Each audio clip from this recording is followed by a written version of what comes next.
کہتے ہو لا الہ الا اللہ کہ میں اللہ کے علاوہ کسی کو الہ نہیں مانتا، واقعا تیرا دعویٰ سچا ہے کہ نہیں ہے؟ قرآن کہتا ہے من اتخذ الہ ہوا، کچھ لوگ وہ ہیں جنہوں نے الہ اپنی ہوا و ہوا سے نفس کو بنایا ہوا ہے۔ کوفیوں نے دعویٰ کیا لیکن جب وقت اجابت آیا تو اپنے دعوے سے پیچھے ہٹ گئے۔ ایک بہت قصہ، بڑا پیارا قصہ ہے حضرت سلیمان کا۔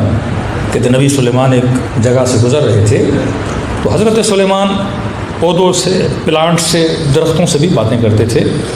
کہتے ہیں جتنا علم ہے، پلانٹس کا جتنا علم ہے کہ اس پودے کا یہ فائدہ ہے وہ فائدہ ہے، یہ حضرت سلیمان سے زیادہ نسلوں میں منتقل ہوا۔ وہ ایک پودے کو، پلانٹس کو اٹھاتے تو اس سے پوچھتے تھے بتا تیرا فائدہ کیا ہے، تو پودا بھی حضرت سلیمان کے ساتھ کلام کرتا تھا، حیوانوں کے ساتھ باتیں کرتے تھے، چونٹیوں کے ساتھ کلام کرتے تھے۔ دوسری خوبی حضرت سلیمان کی یہ تھی کہ حضرت سلیمان جس بھی چیز کو دیکھتے تھے اس چیز کو دیکھ کر اللہ کی یاد میں آتے تھے۔ یہ انبیاء ایک درس ہے۔ شیطان کبھی بھی اصل کا انکار نہیں کرتا، شاید میں نے کل کی مجلس میں کہا تھا، شیطان اصل کا انکار نہیں کرتا۔ شیطان کیا کرتا ہے؟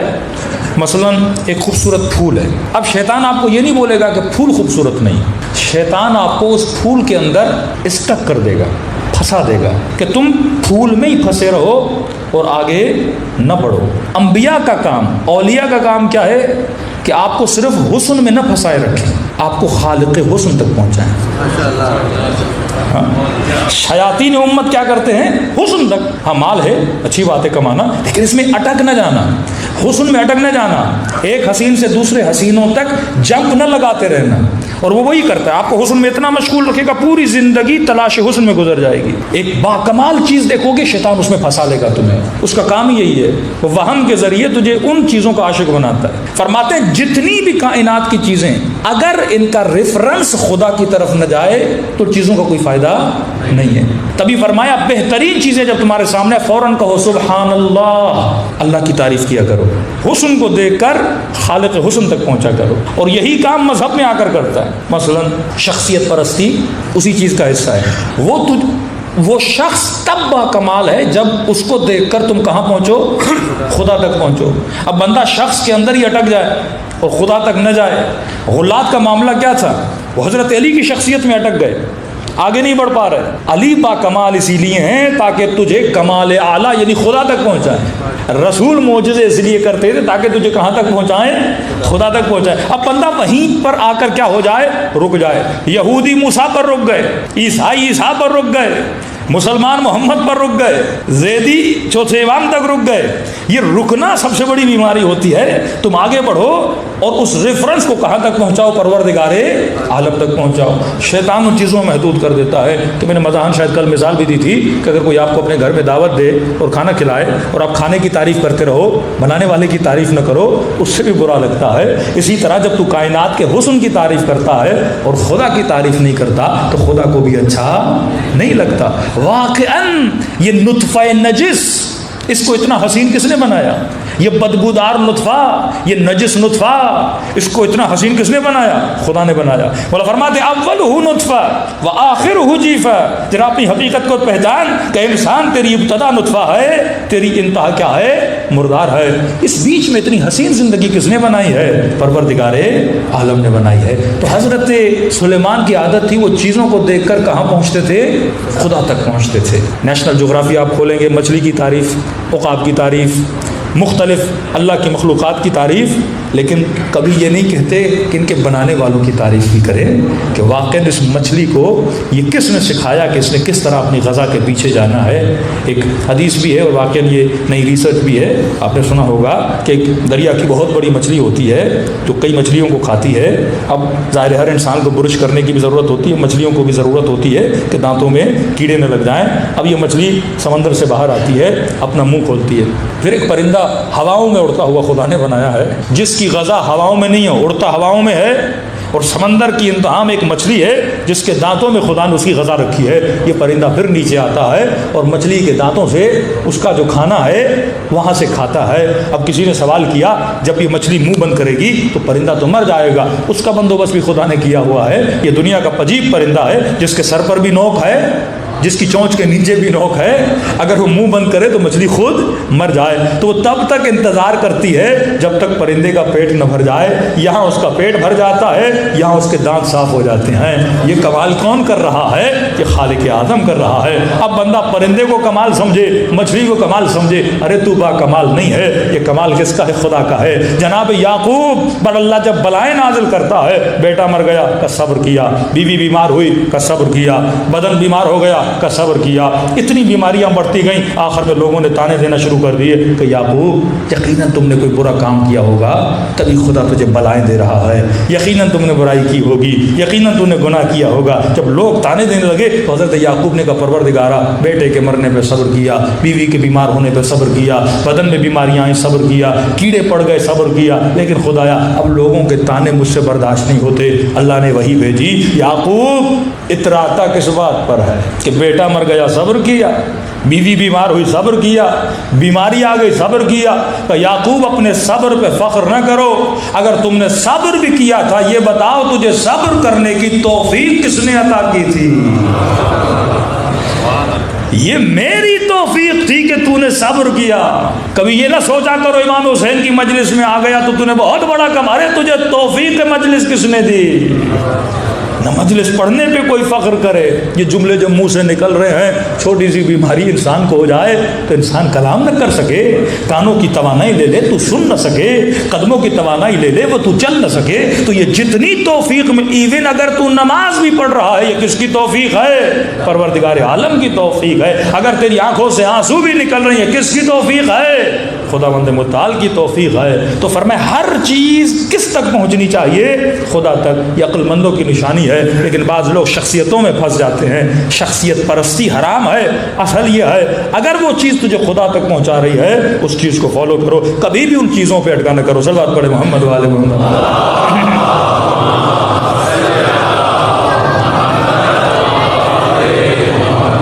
ہم نے کہا مدعی ادعا کرنا کہ واقعا میں علی کا ماننے والا ہوں یہ بڑا آسان ہے، مولا حسین کا ماننے والا، مولا میں ہوتا اپنی جان قربان کرتا، ادعا ہے، میں لا الہ میں موحد ہوں، یہ ادعا ہے، دعویٰ کر رہا ہوں کہ میں ماننے والا ہوں۔ لیکن کبھی میں نے 5 منٹ کے لیے سوچا کہ یہ دعویٰ کتنا سچا ہے، اگر واقعاً پریکٹیکلی ایسا وقت میرے اوپر آئے میں کیا کروں گا؟ حضرت سلیمان گزر رہے تھے، کیا دیکھا؟ ایک چڑیا اور ایک چڑا، اب نر اور مادہ۔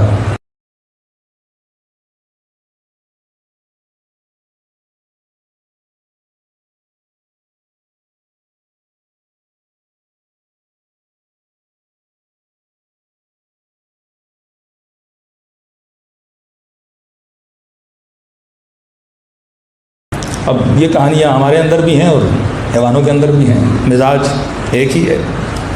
اب اس چڑے نے چڑیا کو باتیں کر رہے تھے اور باتیں دلچسپ تھیں تو حضرت سلیمان رک گئے۔ اب یہ جو نر تھا مادہ چڑیا کو بول رہا تھا کہ مجھ سے شادی کر لو، وہ مان ہی نہیں رہی۔ اب منوانے کے لیے وہ ایک دعویٰ کرتا ہے، کہتا ہے دیکھ اگر تو مان گئی نا تو میں اپنی چونچ سے سلیمان کا تخت اٹھا کے سمندر میں پھینک دوں گا۔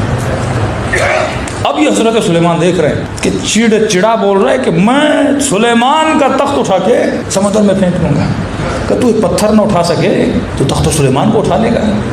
سلیمان کو اچھا نہ لگا، کہ چڑیا ہوتے ہوئے جانتا بھی میرا تخت نہیں اٹھا سکتا اور اس کو پھنسانے کے لیے میرے تخت کو اٹھانے کی باتیں کر رہا ہے۔ کئی جوان بھی ایسے کام کرتے ہیں کہ آپ راضی ہو جائیں تو ہم چاند توڑ کے آ جائیں گے، ستارے توڑ کے آ جائیں گے، اور انسان بھی کتنا بھولا بھالا ہے، وہ بھی مان جاتی ہیں کہ ہم سے بہت پیار کرتے ہیں کیونکہ بولا ہے ہم ستارے توڑ کے آ جائیں گے۔ حالانکہ عقل سلیم والا ہر بندہ سوچ بھی لے کچھ ستارہ توڑ کے آ نہیں سکتا، اور توڑ کے آ بھی گیا تو اتنا بڑا ہے تو ہی مر جائے گا۔ کئی ستارے زمین سے زیادہ بڑے ہیں، کوئی توڑ ہی نہیں سکتا۔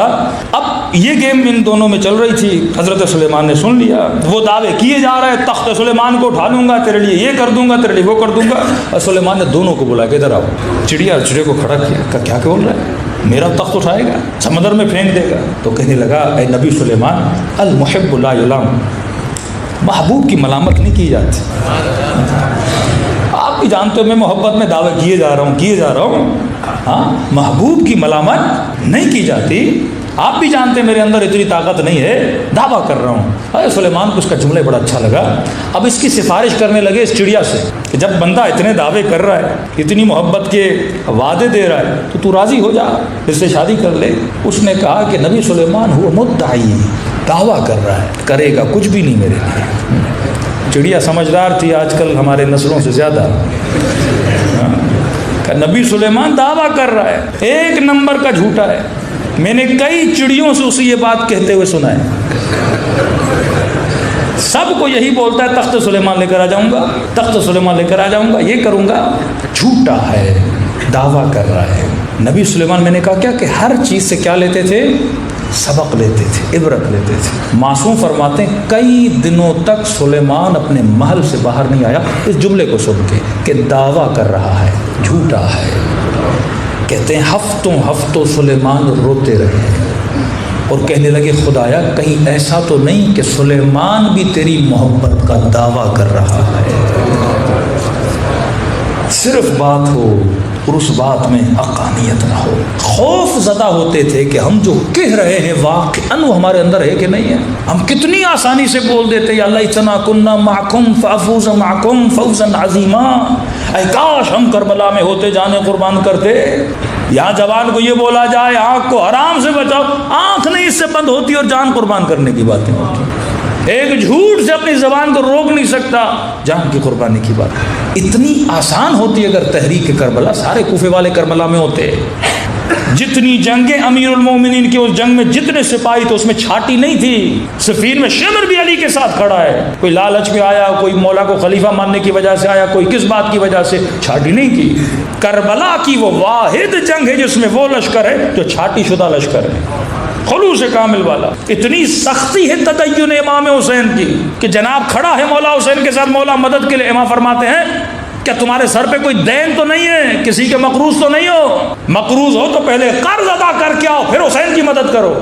کہنے لگا مولا دیر ہو جائے گی، آؤں گا جاؤں گا، کہیں واقعہ نہ ہو جائے۔ کہ ہوتی ہے تو ہو جائے، اگر اتنا تجھے پرواہ ہے دیر ہو جائے گی، چلو کسی کو وکیل کر کے آؤ اپنا، کہ تیرے مرنے کے بعد تیرے اموال سے پیسے کاٹ کے اس کو ادا کرے۔ جس سرزمین کربلا پہ امام حسین پوچھتے ہیں کتنے کی سرزمین ہے؟ حسین اس مٹی میں بھی دفن ہونا پسند نہیں کر رہے جو حسین کی خریدی ہوئی مٹی نہ ہو۔ اس قبیلے سے وہ زمین بھی خریدی، اور جو زمین میں، اور زمین وقف کی۔